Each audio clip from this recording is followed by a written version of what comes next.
ಆಗಿನ ಕಾಲದಲ್ಲಿ ಮಹಾರಾಜರುಗಳು ಕೂಡ ತಮ್ಮ ಒಂದು ಮಕ್ಕಳ ವಿದ್ಯಾಭ್ಯಾಸಕ್ಕೆ ಮತ್ತು ಕಲ್ಚರ್ ಡೆವಲಪ್ಮೆಂಟ್ಗೆ ಅವರು ಗುರುಕುಲ ಕಳಿಸ್ತಾ ಇದ್ರು, ಅರಮನೆಯಲ್ಲಿ ಇಟ್ಕೋತಾ ಇರಲಿಲ್ಲ. ಇದೊಂದು ಸಣ್ಣ ಒಂದು ವಿಚಾರ ನಮ್ಮ ಜನಗಳಿಗೆ ಅರ್ಥನೇ ಆಗಿಲ್ಲ. ಯಾಕೆ ಅವ್ರು ಅರಮನೆಯಲ್ಲಿ ಇಟ್ಕೋತಾ ಇರಲಿಲ್ಲ? ಯಾಕೆಂದ್ರೆ ಈ ವೈಭೋಗ ಇವೆಲ್ಲ ಮಕ್ಕಳನ್ನ ಹಾಳು ಮಾಡುತ್ತೆ, ಮತ್ತೆ ಅವ್ರನ್ನ ವೀಕ್ ಮಾಡಿಬಿಡುತ್ತೆ. ಅತಿಯಾದ ಪ್ರೀತಿ, ವ್ಯಾಮೋಹ ಇದು ಅವ್ರನ್ನ ದುರ್ಬಲರಾಗಿಸುತ್ತೆ. ಈಗ ನಮ್ಮ ಬಾಲ್ಯದಲ್ಲಿ ನಮ್ಮ ತಂದೆ ತಾಯಿ ನಮಗೆ ಎಷ್ಟು ಬೇಕೋ ಅಷ್ಟು ಸೌಕರ್ಯನ ಕೊಡ್ತಾ ಇದ್ರು, ಮತ್ತೆ ತುಂಬಾ ಲಕ್ಸುರಿಯಸ್ ಲೈಫ್ ನಮ್ಗೇನು ತೋರಿಸಿರ್ಲಿಲ್ಲ. ಮೆಜಾರಿಟಿ ಆಫ್ ಟೂ ವೀಲರ್ ಕೂಡ it was a very luxurious thing. So ಆ ತರ ಒಂದು ಪರಿಸ್ಥಿತಿಯಲ್ಲಿ ನಾವು ಬೆಳ್ಕೊಂಡ್ ಬಂದಾಗ ನಮಗೆ ಒಂದು ಕಿಚ್ ಅನ್ನೋದು ಇರ್ತಾ ಇತ್ತು. ಚೆನ್ನಾಗಿ ಓದಬೇಕು, ಆಫೀಸರ್ ಆಗಬೇಕು, ನಾನು ದುಡ್ಡು ಮಾಡಬೇಕು, ನನ್ನ ಕಾಲ ಮೇಲೆ ನಿಂತ್ಕೋಬೇಕು ಅನ್ನೋ ಒಂದು ಛಲ ನಮ್ಮಲ್ಲೇ ಮೂಡ್ತಾ ಇತ್ತು ಅಲ್ವಾ? ಹಾಗೆ ದುಡಿದು ಹಾಗೆ ನಾವು ಮೇಲೆ ಬಂದ ಮೇಲೆ ಈಗ ನಮ್ಮ ಮೆಂಟಾಲಿಟಿ ಹೇಗಾಗಿದೆ ಅಂದ್ರೆ, ನಾನು ಪಟ್ಟಂತ ಕಷ್ಟ ನನ್ನ ಮಕ್ಕಳು ಪಡಬಾರ್ದು, ಅವ್ರಿಗೋಸ್ಕರ ನಾನು ಏನ್ ಬೇಕಾದ್ರೂ ಮಾಡಿ ಫಸ್ಟೇ ಎಲ್ಲ ಮಾಡಿದ್ದೀನಿ, ಕೋಟಿ ಹಣ ಮಾಡಿ ಇಟ್ಬಿಡ್ಬೇಕು ಅವ್ರು ಏನು ಕಷ್ಟ ಪಡಬಾರ್ದು ನಂತರ ಅಂತ ಹೇಳಿ ಅವ್ರಿಗೆ ಕಣ್ಣಿಗೆ ಬೇಕಾದನ್ನ ಕೊಡಿಸ್ತಾ ಇದ್ದೀವಿ. ಅವರಿಗೆ giving all high level facilities which we couldn't get when we were kids ಅಲ್ವಾ? ಸೊ ಇಲ್ಲಿ ನಾವು ಮಾಡ್ತಾ ಇರೋದು ಸರಿನಾ ತಪ್ಪಾ? ನನ್ನ ಪ್ರಕಾರ ತಪ್ಪು.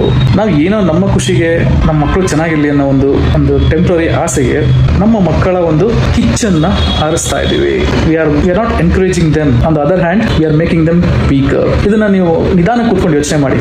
ಅವರಲ್ಲಿ ಬಾಲ್ಯದಿಂದ ಅವ್ರಿಗೆ ಬರುವಂತಹ ಒಂದು ಕಿಚ್ಚಿನ ಒಂದು ಕಿಡಿ, ಅದನ್ನ ನಾವು ಆರಿಸ್ತಾ ಇದ್ರೆ, ಅದನ್ನ ಬಹಳ ಸುಲಭವಾಗಿ ಕಷ್ಟನೇ ಗೊತ್ತಿಲ್ದಿರೋ ಅವ್ರನ್ನ ಸಾಕ್ಬಿಟ್ರೆ, ಮುಂದೊಂದು ದಿವಸ ಸಮಾಜದಲ್ಲಿ ನಾವಿಲ್ಲದೆ ಇದ್ದಾಗ, ನಾವಿರೋವರೆಗೂ ಪ್ರೊಟೆಕ್ಟ್ ಮಾಡ್ತೀವಿ, ಬಟ್ ನಾವಿಲ್ಲದೆ ಇದ್ದಾಗ ಆತ್ಮಸ್ಥೈರ್ಯ ತುಂಬದೇ ಇದ್ರೆ, ನನಗೆ ಯಾರು ಒಂಥರ ಈ ಒಳಗಡೆಯಿಂದ ಒಂದು ಕಿಡಿ ಹತ್ತದೇ ಇದ್ರೆ, ಅವರಿಗೆ ಯಾವುದೇ ಒಂದು ಸಣ್ಣ ಕಷ್ಟ ಬಂದರೂ ಕೂಡ ಅವರು ಸಹಿಸಕ್ಕಾಗಲ್ಲ, ಅದನ್ನ ಫೇಸ್ ಮಾಡಲ್ಲ. ಯಾರೇ ಒಬ್ರು ಗ್ರೇಟ್ ಪೀಪಲ್, ಪರ್ಸನಾಲಿಟಿ, ಕಣ್ಣಿಗೆ ಕಾಣೋ ಅಂತವ್ರು, ಫೇಮಸ್ ಆಗಿರೋರ್ನ ನೀವು ಎಕ್ಸಾಂಪಲ್ ತಗೊಳ್ಳಿ. ಫಾರ್ ಎಕ್ಸಾಂಪಲ್ ತೆಂಡೂಲ್ಕರ್ ತಗೊಳ್ಳಿ. ತೆಂಡೂಲ್ಕರ್ ಅವರ ತಂದೆ ಕ್ರಿಕೆಟ್ ಜಗತ್ತಲ್ಲಿ ಅಂತ ದೊಡ್ಡ ಹೆಸರು ಮಾಡಿಲ್ಲ, ಬಟ್ ತೆಂಡೂಲ್ಕರ್ಗೆ ಹೆಸರು ಮಾಡಬೇಕು, ಏನೋ ಒಂದು ಸಾಧನೆ ಮಾಡಬೇಕು ಅಂತ ಒಂದು ಛಲ ಇತ್ತು, ಹಸುವಿತ್ತು. ಅದರ ಫಲ ಈ become the god of cricket. ಅದೇ ನೆಕ್ಸ್ಟ್ ಜನರೇಷನ್ ಆಫ್ ತೆಂಡೂಲ್ಕರ್ ಏನಾಯ್ತು? Famous film personality Shri Amitabh Bachchan sir. ಅವರ ಹಸಿವು, ಅವರ ಒಂದು ಛಲ, ಅವರಲ್ಲಿದ್ದ ಒಂದು ಕಿಡಿ ಅವರನ್ನ ಅತ್ಯುನ್ನತ ಒಂದು ಆಕ್ಟರ್ ಲೆವೆಲ್ಗೆ ತಗೊಂಡೋಯ್ತು. ಅವರು ಅಭಿನಯಿಸಿದ ಒಂದೊಂದು ಪಾತ್ರಗಳು ಕೂಡ ಇವಾಗ ಕೂಡ ಲೆಜೆಂಡರಿ ಪಾತ್ರಗಳಾಗುತ್ತೆ. ಈಗೂ ಕೂಡ ಯಾರು ಮಾಡೋಕ್ಕಾಗಲ್ಲ ಆ ಥರ. ಬಟ್ ಅದೇ ನೆಕ್ಸ್ಟ್ ಜನರೇಷನ್ ಆಫ್ ಹೇಮ್. ಈಗ ನಾನು ಮುಖ್ಯವಾದ ವಿಚಾರಕ್ಕೆ ಬರ್ತೀನಿ. ಇವೆಲ್ಲ ಎಕ್ಸಾಂಪಲ್ಸ್ ಯಾಕೆ ಕೊಟ್ಟೆ ಗೊತ್ತಾ? ನಾನು ಹೇಳ್ದಂಗೆ ಬೆಳವಣಿಗೆ ಅನ್ನೋದು ಒಳಗಿಂದ ಹುಟ್ಟಿದ್ರೆ ಅದು ತುಂಬಾ ದೂರ ನಮ್ಮನ್ನ ಕರ್ಕೊಂಡು ಹೋಗುತ್ತೆ, ಎತ್ತರ ಕರ್ಕೊಂಡು ಹೋಗುತ್ತೆ.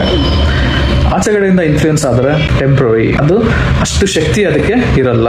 So my dear friends, hope you understood my point. ಯಾವುದೇ ಒಂದು ಸಾಧನೆ ಮಾಡೋದಕ್ಕೆ ನಾವು ಒಬ್ಬ ವ್ಯಕ್ತಿಯ ಆಂತರ್ಯ ಕಿಡಿಯನ್ನು ನಾವು ಸಪೋರ್ಟ್ ಮಾಡಬೇಕು, ಮತ್ತೆ ಅದನ್ನ ಬೆಳೆಯಲು ನಾವು ಪ್ರೊಟೆಕ್ಟಿವ್ ಎನ್ವಿರಾನ್ಮೆಂಟ್ ಕೊಡಬೇಕು. ಹೊರತು ನಾವು ಫುಲ್ ಲಕ್ಸುರಿಯಸ್ ಲೈಫ್ನ ತೋರಿಸ್ಬಿಟ್ರೆ ಅವ್ರಿಗೆ, ಅಥವಾ ನಾವು ಫುಲ್ ಅವ್ರಿಗೆ ಕಂಫರ್ಟ್ ಝೋನಲ್ಲಿ ಬೆಳೆಸ್ಬಿಟ್ರೆ, ಅವ್ರ ಮುಂದೆ ಜೀವನದಲ್ಲಿ ರಿಸ್ಕೇ ತಗೊಳಲ್ಲ.